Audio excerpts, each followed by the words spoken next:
네, 정치권의 동향을 대기자의 시선으로 짚어보는 목요 정치클럽 기자 대기자 시간입니다. 오늘도 최병묵 전 TV조선 해설위원 그리고 성한용 한겨레 신문 선임 기자와 함께하겠습니다. 두 분 어서 오십시오. 안녕하세요. 네, 오늘의 첫 번째 토크 주제로 들어가 보겠습니다. 먼저 최 의원께서 발제해 오셨죠? 네, 지금 사실 언론에 보면 온통 이준석 국민의힘 대표 얘기뿐입니다. 네. 그래서 이제 여의도에서 그동안 통용되던 여러 가지 정치 스타일과는 다른 시도를 많이 함으로써 눈길을 끌고 있는데 오늘 그 얘기를 해보자 이렇게 제안을 하겠습니다. 네. 30대 당대표 시대를 연 국민의힘 이준석 대표인데요. 취임 이후부터 일거수일투족이 내내 이제 파격 행보로 또 이슈가 되고 있습니다. 기존에 이제 정치 문법을 깨트리고 현재 그 당 지지율이 40% 정도까지 이제 근접하고 있는 상황인데 젊은 층의 이제 입당 러시도 이어지고 있는 상황입니다. 이준석 대표 이제 취임 이후 행보 두 분 어떻게 평가하시고 당 안팎의 평가는 어떤지 좀 먼저 들어보겠습니다. 네, 사실 지금까지 보면 며칠 안 됐지 않습니까? 그러다 보니까 이제 출발은 좋다. 더군다나 지금 말씀하신 대로 특히 젊은 층 2030이나 아니면 심지어 지역적으로 보면 호남 쪽에서도 그 입당 러시가 있다. 이러니까 그게 국민의힘으로서는 그동안 보지 못했던 거거든요. 네. 이거는 이제 확실히 이준석 효과다. 이렇게 얘기를 할 수가 있고. 그다음에 대변인단 공개 토론회를 거쳐서 뽑겠다. 이런 것도 새로운 시도다. 이제 이렇게 돼 있는데 네. 자 그러면 이게 이제 좋은 결과를 초래할 것이냐 하는 부분은 아직은 저는 미지수라고 생각을 합니다. 지금 국민의힘 지지율이 40%에 육박한다. 이거는 이제 좋은 결과를 가져온 것이죠. 그러나 이게 유지가 돼야 되지 않겠습니까? 그러니까 이런 점들이 이제 앞으로 차차 그 실적으로서 나타날 텐데 그 실적이 좋은 실적으로 나타날 것이냐 여부는 조금 더 지켜봐야 되겠다. 이렇게 생각합니다. 네. 당내 평가나 외부 평가나 다 비슷한 것 같습니다. 잘 하고 있다 이런 평가가 좀 압도적이고요. 이 젊은 유권자들이 이제 보수 정당에 이렇게 입당을 한다. 참 그 좋은 일입니다. 이 젊은층이 이제 어디 정당에 입당을 해서 당원이다 그러면 좀 약간 창피해하는 그런 문화가 있는데 그게 좋은 게 아닙니다. 사실 정치에 관심을 많이 갖고 투표율도 높아야 되고 또 당원 가입해서 정당 활동도 하고 그렇게 해야 이제 정당도 발전을 하고 민주주의도 발전을 하는 거죠. 그래서 이런 혁신의 바람이 보수 정당에서 먼저 일기 시작했다. 우리나라 정치 전반적으로 아주 큰 틀에서 봐도 아주 바람직한 현상이고요. 그래서 저도 굉장히 개인적으로도 긍정적으로 좀 평가하고 있습니다. 네. 2030 젊은 세대의 정치 효능감이 이번에 아주 높아졌다는 그런 이제 평가도 있었는데요. 이번에 이제 그 이준석 대표가 또 이제 내걸고 있는 기치가 이제 공정 경쟁인데요. 말씀하신 대로 이제 대변인 공개 오디션이 이제 다음 주부터 시작이 되고 오늘 그 이철희 정무수석에게는 또 토론 배틀, 대변인 토론 배틀 그 심사위원으로 또 좀 나와달라고 부탁을 하니까 또 그러겠다고 또 대답도 또 했습니다. 참 기존에 없던 분위기가 많이 연출되고 있는 상황인데 또 내년 지방선거부터 공천 자격 시험도 도입하겠다고 했습니다. 이준석 표의 이런 혁신안 어떻게 성공할 거라고 보시는지 어떻습니까? 글쎄요. 예를 들어서 이제 저는 아까 제가 말씀드렸듯이 새로운 시도라는 것은 분명합니다. 그러나 그 새로운 시도가 꼭 성공한다는 보장은 없는 거죠. 예를 들어서 공개 오디션. 그런데 말만 잘한다고 그럼 대변인이 될 것이냐. 대변인은 기본적으로 그 당의 입장을 대신 설명해 주는 사람 아닙니까? 네. 자, 그렇다면 국민의힘 대변인과 민주당 대변인, 정의당 대변인은 엄연히 달라야 돼요. 네. 그렇지 않습니까? 그렇죠. 그 당이 지향하고 있는 정책, 철학 이런 것들이 서로 다르지 않습니까? 네. 그러다 보면 누군가가 말을 잘하는 사람을 정말 뽑아놨는데 국민의힘의 정신과 철학과 전혀 별로 관련이 없다. 물론 이제 토론하는 과정에 저 사람은 우리랑 잘 안 맞는구나. 이건 자연스럽게 네. 드러나긴 하겠지만 어찌됐든 간에 그런 시도가 과연 정확한 그 선발 방법이냐 하는 데에 좀 이의가 제기될 수 있고 공천 자격 시험이라는 것도 사실은 지금도 면접은 보고 있습니다. 그렇죠? 면접도 일종의 시험이죠. 네. 그러나 이제 예로 들었던 것이 컴퓨터 활용 능력 이런 거란 말이죠. 아니 컴퓨터를 활용 못한다고 해서 정치를 못한다. 우리가 이렇게 얘기할 수 있는 건 아니거든요. 네. 그러니까 이제 공천 자격 시험이라는 걸 그게 인성을 본다든가 이런 거라면 저는 100% 동의를 하지만 그게 아니고 어떤 기능적인 측면에 무슨 시험을 본다?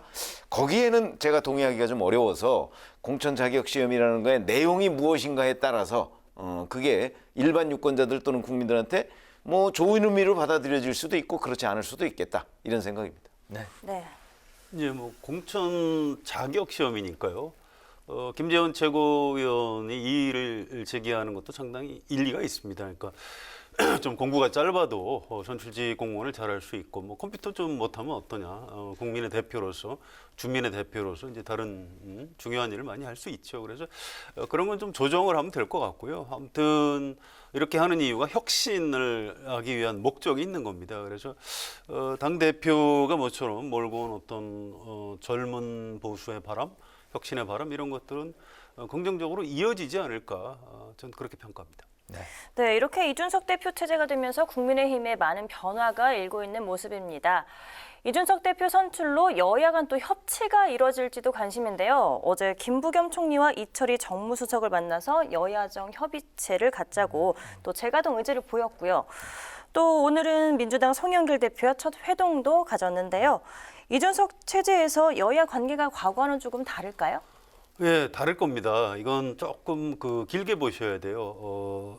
과거에 황교안 대표 그리고 이제 나경원 원내대표 이 체제에서 장외투쟁 많이 했어요. 광화문에 나가서 태극기 부대하고 섞여서 당원들 동원해서 집회도 하고 또 국회에서 공수처하고 선거법 반대한다고 막 엄청나게 몸싸움들을 벌였고 그 결과가 작년 총선 참패인 것입니다. 그래서 이제 우리 국민도 뭐 야당이 뭐 잘 싸워야 되지만 너무 그렇게 반대를 위한 반대 또 장외 집회 이런 거 하는 거 좋아하지 않습니다. 그래서 그런 집단적인 어떤 교훈을 얻어서 지금 이번에 이준석 대표 체제가 출범했다 이렇게 보기 때문에 이준석 대표도 그걸 잘 알고 있어요. 그래서 정부 쪽 여당 사람들 만나가지고 그전하고 다른 얘기들을 하고 있는 겁니다.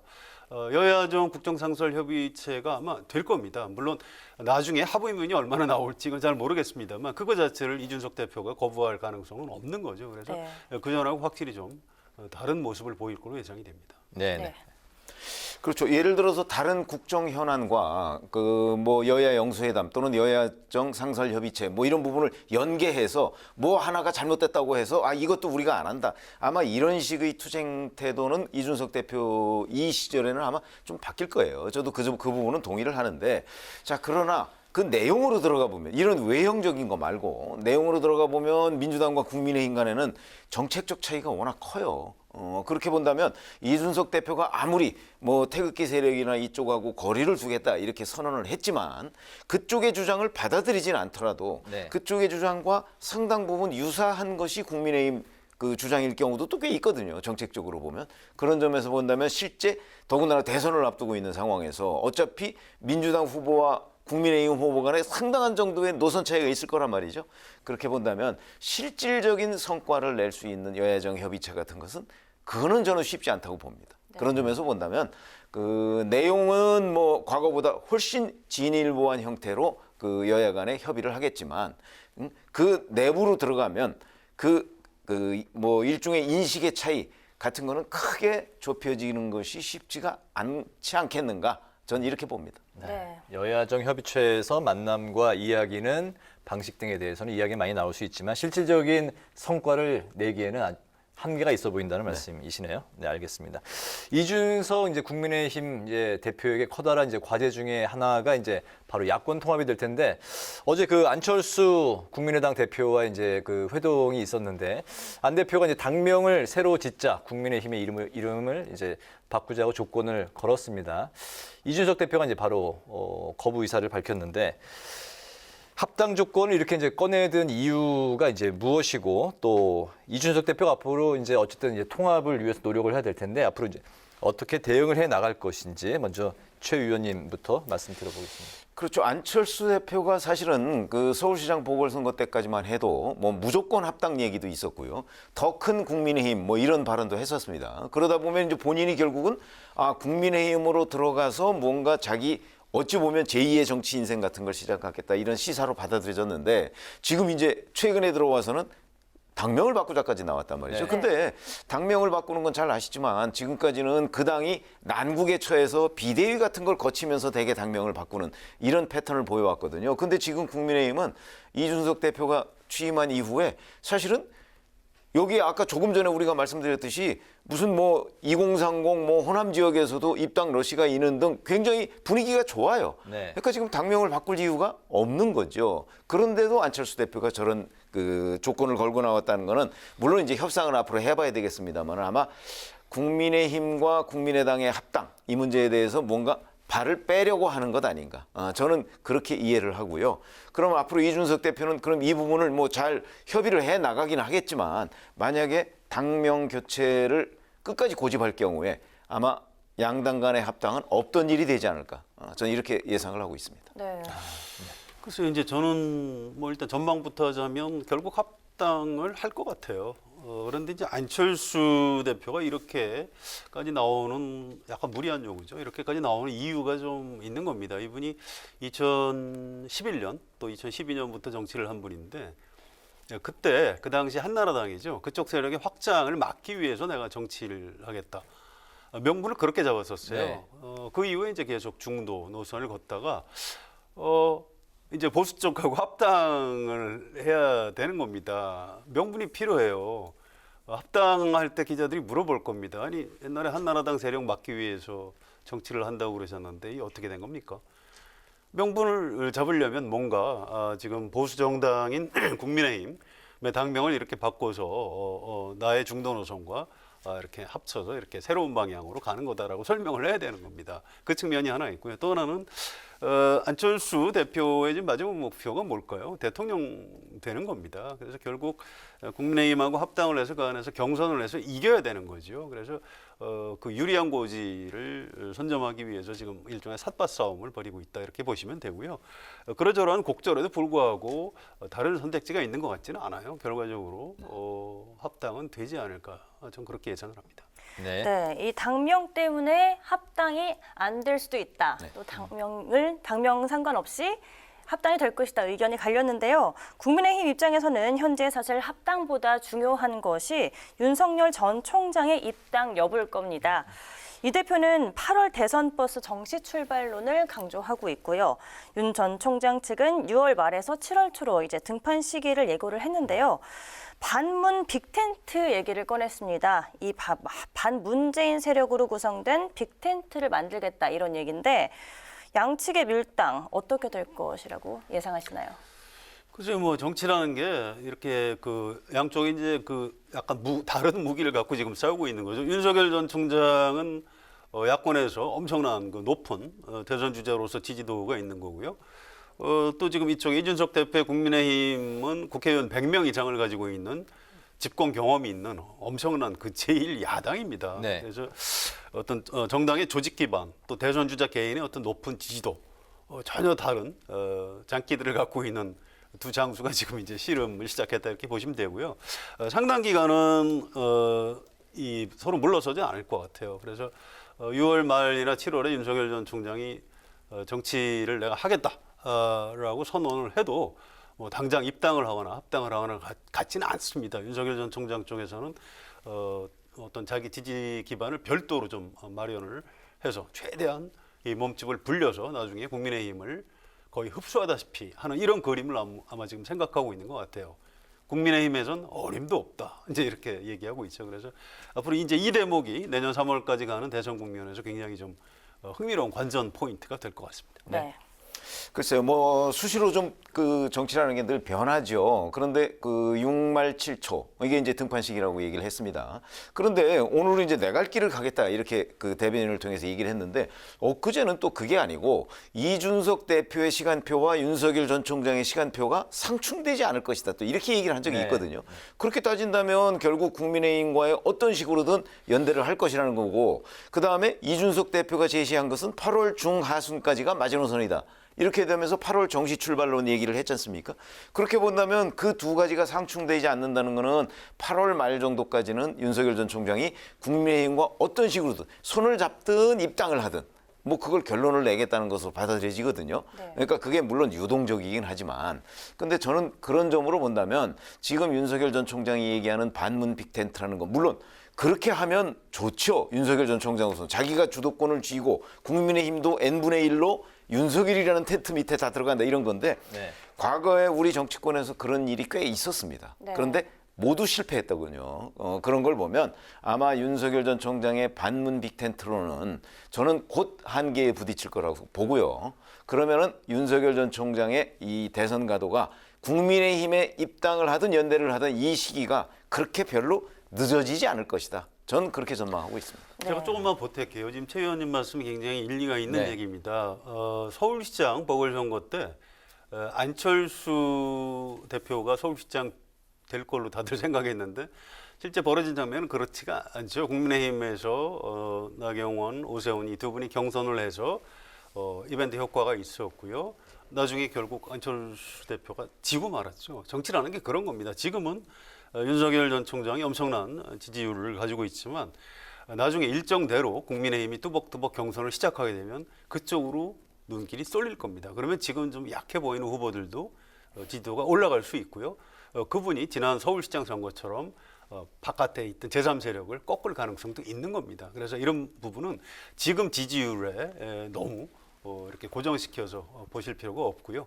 좀 여유 있게 좀 한 걸음 떨어져서 좀 전망하는 게 좋을 것 오늘 같습니다. 그 추미애 전 장관이 또 꽁 잡는 매 역할을 자처하면서 이제 저격수로 나서겠다 이제 뭐 이런 대선 출마 시사하면서 이런 발언도 있었는데 그 이동훈 또 이제 대변인이 오늘 또 이제 그런 이야기도 했잖아요. 그 여야의 그 협공에 말리지 않고 내 갈 길을 가겠다 이런 이제 전언이 또 있었는데 국민의힘에 그 들어가겠다는 건지 아니 안 들어가겠다는 건지 참 그러니까 헷갈립니다. 그 이준석의 시간표와 윤석열의 시간표가 상충되지 않을 것이다라고 하면 국민의힘에 들어가겠다는 것처럼 들리고 네. 오늘 내 갈 길을 가겠다고 하면 마치 제3지대로 갈 것처럼 들리잖아요. 그러니까요. 근데 네. 그 두 가지를 저는 다 종합해서 본다면 국민의힘에 들어가더라도 내 시간표대로 들어가겠다. 저는 그렇게 이해를 하고 있거든요.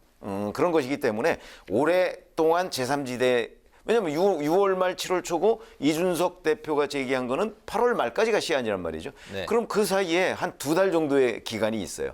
저는 이 기간 동안에 이제 본인이 뭐 여러 가지 여론이나 이런 걸 들어서 자기 주도적으로 국민의힘과의 뭐 연대든 입당이든 이걸 결정하겠다. 이렇게 이해하고 있습니다. 네. 여론조사 지지도가 아마 그분들의 운명을 결정하게 될 겁니다.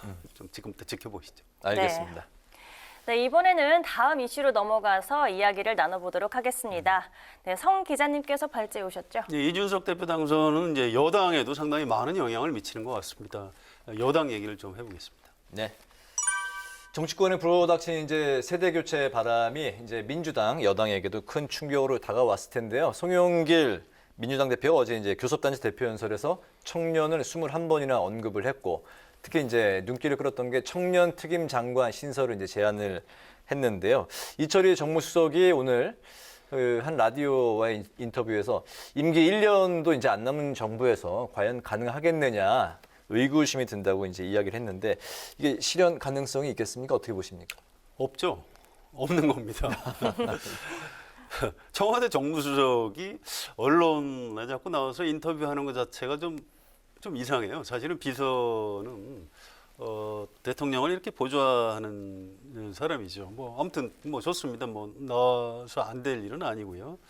근데 대통령을 정무적으로 이렇게 보좌하는 최측근 참모가 이런 얘기를 했다는 거는 이제 가망이 없다 이런 얘기입니다. 이게 송영길 대표가 청년 특임 장관 얘기를 사전에 대통령이나 청와대하고 조율을 안 했다는 증거죠. 사실은 좀 신중치 못했던 것 같아요. 이렇게까지 중요한 제안을 하려면 청와대하고 가능성을 어느 정도 타진을 해보는 게 맞을 겁니다. 이제 그거 없이 덜컥 꺼냈다가 바로 청와대 정무수석에 의해서 부인당하는 그 집권여당 대표로서는 지금 약간 망신살을 타고 있는 이런 장면인 것 같습니다. 네. 네. 리더십에 좀 이제 타격이 있다는 말씀인데요. 네. 그렇죠. 아니 그리고 그 저는 이철희 정무수석 얘기가 맞다고 보는 것이 지금 1년도 안 남았습니다. 그래서 대선은 내년 3월 9일이고요. 이렇게 본다면 지금 청년 특임 장관을 이건 그야말로 어떤 정치적으로 뭔가 인기를 또는 관심을 끌기 위한 그런 방편에 불과한 것이지 사실 내용으로 들어가 보면 아니 그래서 뭐 국토교통부 장관이 없어서 그럼 우리나라 저 부동산 정책이 지금 이렇게 돼 있습니까? 그런 것처럼 내용을 뜯어보면 더욱더 공격받을 소지가 매우 많은, 물론 당청 간에 뭐 조율이 안 된 것도 그렇지만 내용을 보면 더욱더 문제가 있는 발언이었다. 저는 이렇게 생각합니다. 알겠습니다. 어쨌든 이 세대 교체 바람이 이제 불면서 민주당에서 86 세대 용태론이 이제 다시 나왔는데 이 부분은 어떻게 보십니까? 86세대가 벌써 그렇게 나이들이 많이 드는 건가요? 50대죠. 그래서 586이라고 하죠. 근데 어느 나라든 어느 시기든 50대 주로 남성들이 그 사회의 주류를 형성하고 있는 거죠. 이 86세대 용태론 이건 약간 좀 문제가 있어요. 말이 안 되는 주장입니다. 이게 86세대를 싫어하는 사람들이 있어요. 일단 그 윗세대가 싫어합니다. 지금은 아니지만 그 전에 뭔가 86들이 자꾸 밀고 올라오니까 싫어했고요. 또 그 바로 아래 세대도 싫어해요. 아우 저 형님들 때문에 내 그 앞길을 지금 저 사람들이 막고 70년대생. 있다. 그렇습니다. 70년대생들 X세대라고 하죠. 그분들도 싫어해요. 특히 86세대들이 이제 학생 운동을 했던 사람들이 많으니까 이 운동권 출신을 싫어하는 그런 세력. 아까 김기현 원내대표도 지금의 기득권으로 됐다 뭐 이렇게 또 공격도 했었는데요. 네, 그러니까 그분은 같은 세대예요. 뭐 나경원, 뭐 김재원 이런 분들이 다 사실 86세대입니다. 그런데 자기들은 86이 아닌 것처럼 얘기를 해요. 왜 그럴까요? 그냥 이념적으로 이제 다르다 이런 얘기죠. 여기 이제 운동권에 대해서 아까 이제 그렇게 발언을 한 것 같습니다. 그렇죠. 그러니까 이제 그거는 정당하지 않은 거예요. 그런데 한번 생각을 해보십시오. 어떤 한 세대가 이제 우리 세대는 역할을 다 했으니까 물러가겠다. 우리 저 밑에 세대 당신들이 이 세상을 이끌어봐라. 이런 적이 역사 일에 한 번이나 있었나요? 어느 나라에든. 이게 그런 게 아닙니다. 예, 뭐 장강의 뒷물결이 앞물결을 밀어낸다 이런 말이 있잖아요. 네. 세대 교체라는 거는 자연스럽게 일어나야 되는 거예요. 이번에 이준석 대표가 주호영 전 원내대표, 나경원 전 원내대표를 밀어냈잖아요. 이 86 세대 교체론이 여기서 입증이 된 겁니다. 이렇게 밀고 가야 되는 거예요. 이제 민주당의 문제인데 민주당 당연히 송영길 대표나 윤호중 원내대표 86세대죠. 그거 할 만한 나이가 됐으니까 이제 하고 있는 겁니다. 어떻게 해야 될까요? 그 밑에 세대에서 밀어내야 되는 거예요. 자연스러운 바람으로. 그렇습니다. 그런데 어떻게 했어요? 초선 의원들, 재선 의원들 목소리 냈다가 당내 좀 열성 당원들이 뭐라고 하니까 또 금방 또 이 목소리 낮추고. 아니 그런 정도 결기를 가지고 어떻게 586세대를 밀어냅니까? 저는 그 민주당 안에 있는 그 아래 세대들이 좀 더 분발을 해야 된다고 생각합니다. 분발하면 밀려날 수도 있는 거군요. 밀어내야 되는 거죠. 네. 왜 용퇴하지 않느냐라는 말은 성립하지 않는다고 생각합니다. 밀려나는 게 맞다고 생각하시는 건가요? 그렇습니다. 86세대가 이제는 자리에서 한 발짝 물러나야 된다. 아니 물러나는 거는 86세대 스스로 물러나라는 얘기 아니에요. 그건 말이 되지 않는다는 거죠. 네. 그 아래 세대가 힘과 실력을 갖고 밀어내야 되는 문제인 거죠. 힘과 실력을 갖고 밀어내야 된다. 알겠습니다. 그렇죠. 그렇게 되면 뭐 아주 자연스럽게 이제 86세대가 용퇴하는 게 용퇴가 아니죠. 퇴진하게 되는 거죠. 근데 문제는 86세대가 처음에 등장하게 된 것은 사실은 2000년 김대중 전 대통령 때 그 총선을 통해서 대거 들어왔단 말이죠. 네. 근데 그 사람들이 그 2000년부터 지금까지 거의 20년간을 지금 현재의 민주당 계열, 그러니까 그 당시 새천년 민주당, 열린우리당, 그 다음에 지금 민주당, 더불어민주당까지 이렇게 해서 20년 동안을 어찌 보면 누려온 거예요. 근데 숫자가 굉장히 많아요. 그러니까 지금 얘기하셨듯이 그 윗세대나 아니면 그 86세대의 밑에 세대들이 볼 때는 저 86세대라는 그 어떤 그 꽉 차 있는 저 세력이 워낙 커가지고 도저히 밀어낼 힘이 지금 붙이는 거다. 저는 이렇게 생각을 하거든요. 그런 점에서 본다면 누군가가 뭐 총선이나 이런 걸 통해서 인위적으로 좀 솎아내줬으면 이게 자연스럽게 숨통이 트일 텐데 지금 그런 게 없고 그리고 그 밑에 세대는 아직 밀어낼 정도의 힘이 없고 이러니까 이제 여러 군데에서 그 용태론이 나오는 거거든요. 누군가는 그 용태를 좀 이렇게 처음에 뚜껑을 딱 따주면 그러면 아마 뭔가 이렇게 풀릴 텐데 지금 아무도 그런 걸 안 하고 있거든요. 지금 이철희 정무수석 같은 경우가 86세대 용태론을 주장하면서 사실은 불출마를 선언했어요. 지난 총선 때. 네. 그런데도 불구하고 아무런 영향이 없어요. 이러면 아직은 이 그 민주당 내의 86세대들이 너무나 숫자가 많고 그 권력을 독차지하고 있다.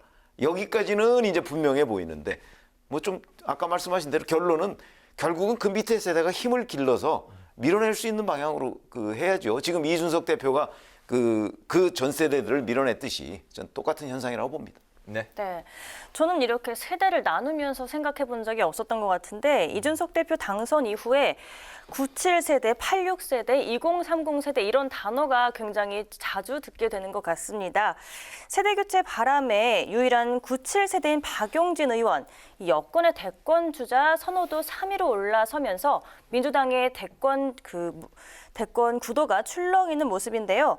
이 정세균 전 총리도 오늘 공식 출마를 선언하면서 경제 대통령이라는 이야기를 들고 나왔는데 이 박 의원의 굳히기가 계속될까요? 아니면은 글쎄요, 전정 총리 저는 판단인데. 뭐 이준석 바람이 계속 유지되는 한 박용진 의원도 이제 지금 민주당 대선 주자 중에서는 가장 어린 나이 아닙니까? 지금 네. 신살이니까. 그러면 그게 계속되는 한 박용진 의원이 수혜를 입을 것이다. 이렇게 생각합니다. 예, 워낙 지지도가 낮아서 3등 싸움을 하는 게 무슨 의미가 있습니까? 싸움을 하려면 1등 싸움을 해야죠. 박용진 의원은 50살이고요. 이재명 지사가 64년생이니까 57세입니다. 사실은 같은 세대라고 봐야 돼요. 같은 50대입니다. 그리고 나이보다 중요한 게 후보의 정책인 거죠. 뭐 미국의 젊은 유권자들이 버니 샌더스한테 열광했었는데 그분 나이 엄청나게 많으신 분이었어요. 그분의 혁신적인 공약 이런 것 때문에 젊은 유권자들이 지지했던 거고요. 과거에 김대중 대통령이나 노무현 대통령 20대에서 한 40대 유권자들이 굉장히 많이 지지했습니다. 그렇게 나이 많은 노인을 왜 지지했을까요?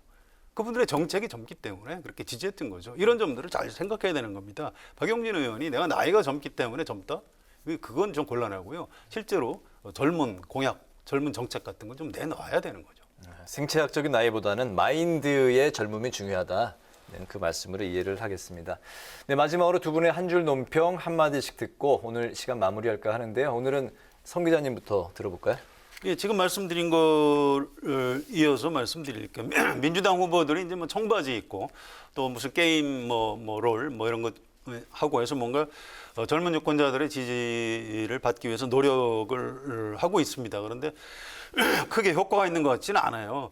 저는 그런 것보다도 2030 세대들이 지금 가장 고통받고 있는 일자리 문제라든가 이런 걸 획기적으로 개선할 수 있는 비전을 제시하면 2030 세대가 알아서 지지해 줄 것이라고 생각합니다. 그래서 오늘 한 줄 논평은 나이가 아니라 정책이 젊어야 한다라고 하겠습니다. 네. 지금까지 이준석 대표의 여러 가지 일종의 정치 실험에 대해서 저희가 말씀을 드렸는데, 자, 이게 이제 성공할 것이냐? 우리도 이제 전망을 하지 않았습니까? 그렇다면 성공 여부를 지금 가늠하기가 쉽지가 않죠. 그래서 저는 오늘의 한 줄 논평은 이준석은 시험 중 이렇게 했습니다. 시험의 결과는 나중에 봐야 되겠다. 이런 얘기입니다. 네. 알겠습니다. 예전에는 그 정치인들이 오히려 그 나이를 더 들어 보이게 하려고 좀 이렇게 여러 가지 외모도 그렇게 만든다고 했는데 요즘은 정치인들이 염색을 고민하는 사람들이 많이 늘어났다는 이야기를 들었습니다.